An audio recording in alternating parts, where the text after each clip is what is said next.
kegiatan-kegiatan yang tersisa dari bulan Ramadan.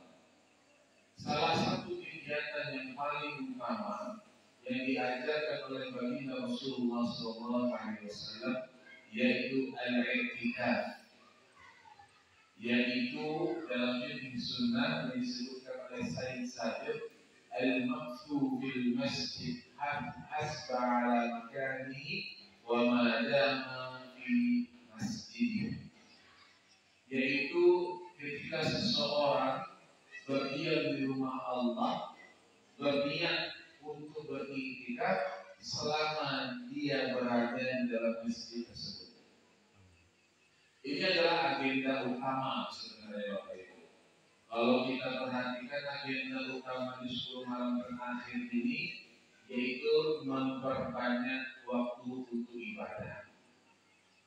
Kalau tadi kita sini mana sudah berapa? 163 kali. 163 kali. Pastinya jamaahnya ada yang bertambah dan ada yang berkurang. Betul tidak Bapak Ibu? Amin. Ada yang bertambah, ada juga yang berkurang. Maka yang ada di antara saudara-saudara kita hari ini ada yang lebih dulu dibandingkan kita.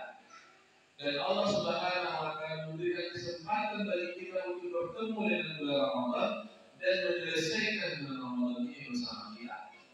Tapi tidak ada yang tahu apakah tahun depan kita bisa bertemu dengan bulan Ramadan.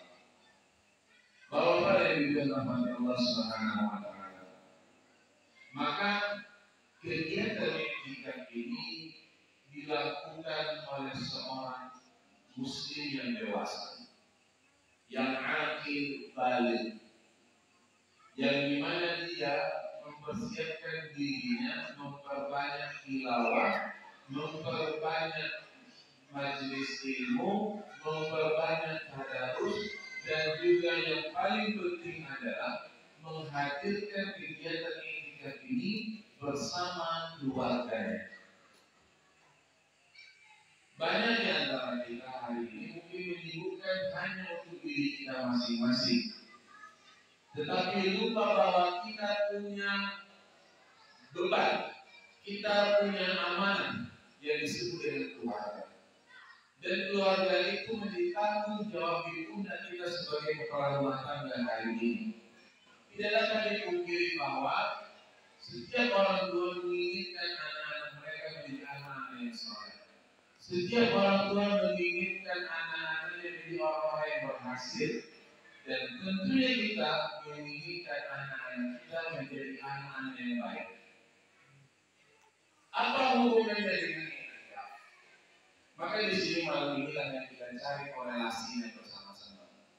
Allah Subhanahu wa Ta'ala berfirman, "Walladzina amanu wattaba'athum dzurriyyatuhum biimanin alhaqna bihim dzurriyyatuhum wa ma alatnahum min 'amalihim min syai'." Dan orang-orang yang beriman diikuti keimanannya oleh anak keturunannya. Apa balasan dari Allah? Al-haqna bihim dzurriyyatuhum. Maka kami masukkan mereka, orang tua, kakek, nenek, buyut, ke dalam surga Allah Subhanahu wa Ta'ala. Wa dzurriyyatuhum, dan anak keturunan mereka. Anak, cucu, cicit semuanya ikut dalam surga Allah Subhanahu wa Ta'ala. Kenapa bisa terjadi? Karena keimanan orang tua diikuti oleh anak. Wa ma alatnahum min 'amalihim min syai'. Dan kami tidak mengurangi sedikit pun amalan di antara mereka. Sang ayah tidak mengambil amalan sang anak, sang anak tidak mengambil amalan sang ayah. Ma'asyiral muslimin rahimani wa rahimakumullah. Pertanyaan besar bagi kita hari ini, malam ini. Kenapa bisa anak mengikuti kegiatan ayahnya? Tidak lain yang tidak bukan karena orang tua memberikan contoh itu. Ketika orang tua mengajar membaca Al-Quran, maka anak akan ikut baca Al-Quran. Ketika orang tua mencoba menghafal Al-Quran, maka anak akan ikut menghafal Al-Quran. Ketika orang tua berkata-kata kasar, maka dipastikan anak akan ikut berkata-kata kasar. Jika orang tua mengajarkan hal-hal yang tidak baik, maka dipastikan anak pun juga akan mengikut hal tersebut. Maka sesungguhnya anak-anak itu menjadi investasi yang akan mengikuti kita sebagai orang tua. Maka keimanan tersebutlah menjadi landasan utama bagi kita dalam menanamkan nilai-nilai ketakwaan dalam rumah tangga kita. Maka saudara muslimin rahimani wa rahimakumullah, kita menginginkan anak-anak kita yang rajin ke masjid. Maka itu semua dimulai dari langkah kita sebagai kepala rumah tangga untuk masjid. Jangan pernah berkata anak saya rajin ke masjid, padahal kita sebagai orang tua tidak pernah mencontohkan hal itu. Kita menginginkan anak-anak kita berhasil. Kita menginginkan anak-anak kita menjadi penghafal Al-Quran, tetapi kita tidak pernah mencoba untuk menghafal Al-Quran tersebut. Kita menginginkan anak kita rajin tilawah Al-Quran, tetapi kita tidak pernah menampakkan membaca Al-Quran bersama anak-anak kita. Maka jangan pernah harap keimanan yang ada pada diri kita akan diikuti oleh anak-anak kita. Maka akan kita lihat Bapak Ibu yang dirahmati Allah di dalam Al-Quran. Kalau kita buka Al-Quran, akan kita temukan di bagaimana sosok seorang ayah di tengah-tengah kesibukan dan tekanan pekerjaannya mampu mengajarkan nilai-nilai akidah kepada anak-anak mereka. Hari ini apa sudah kita di kantor, PNS dan lain sebagainya.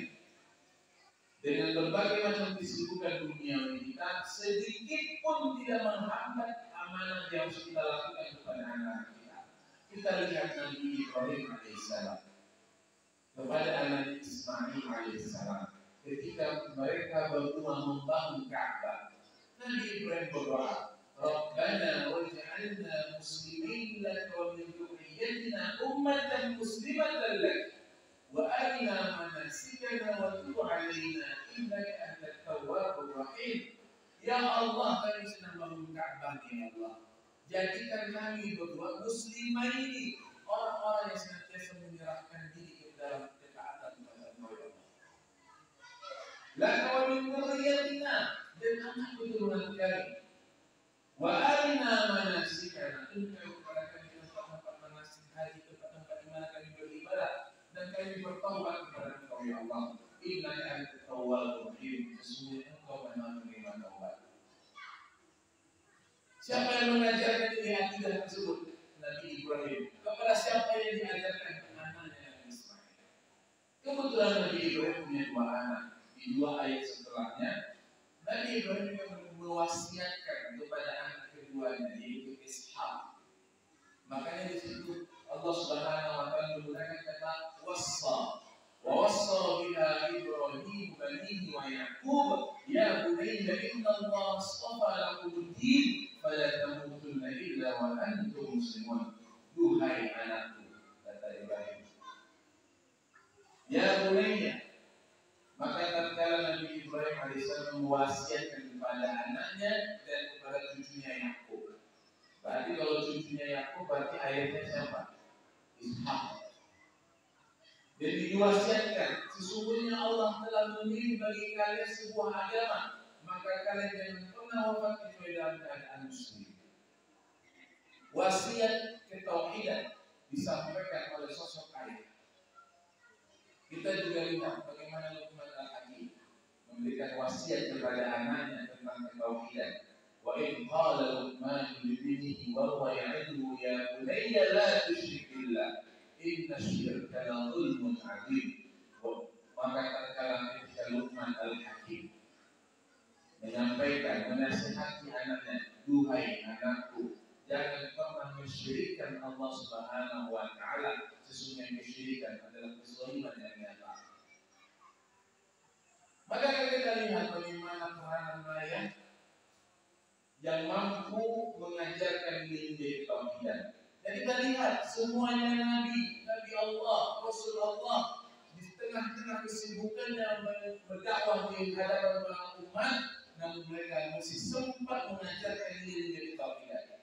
Kita hari ini bukan Nabi, kita hari ini bukan Rasul dan kita punya anak, kita punya amanah sejauh mana diri kita kita tanamkan di hadapan anak kita.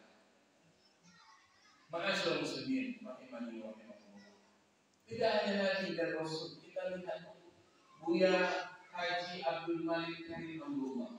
Kata kita kenal dengan Buya Hamka. Di usia 10 tahun orang tuanya bercerai.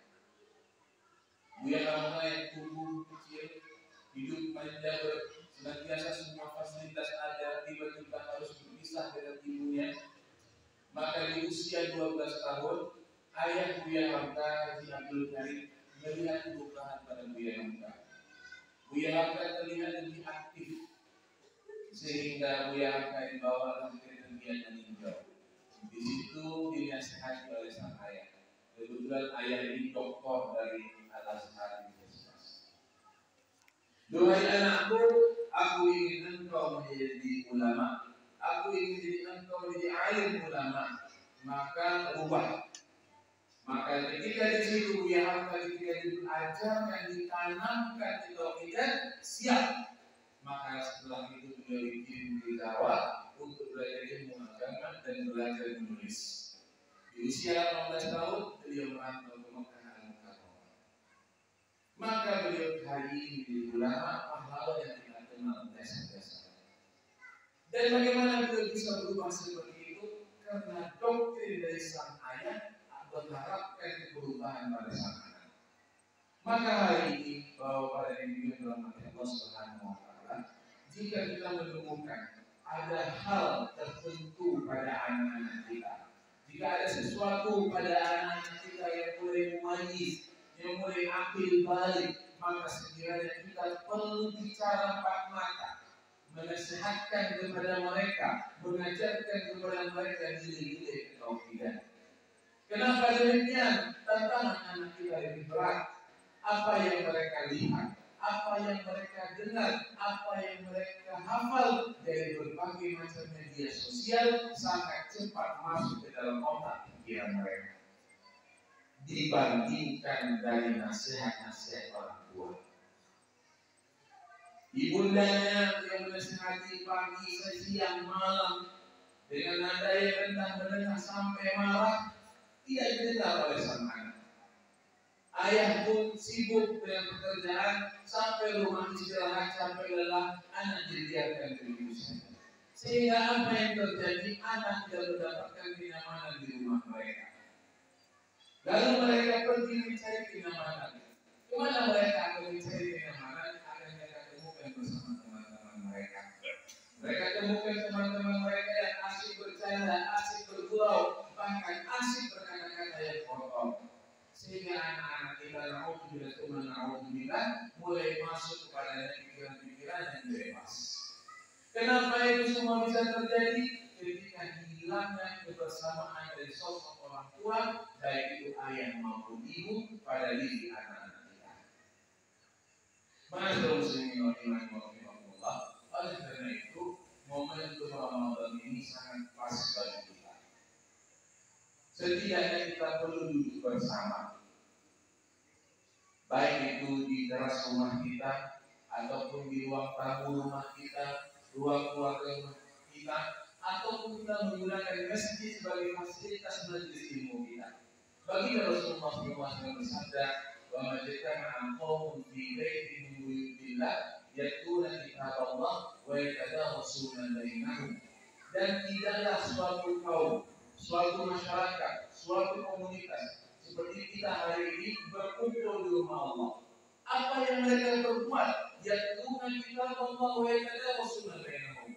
Mereka membaca ayat Allah dan mereka bertadarus. Di situ ada tadarus apa? Artinya insyaallah ada. Ada pada dalam? Alhamdulillah.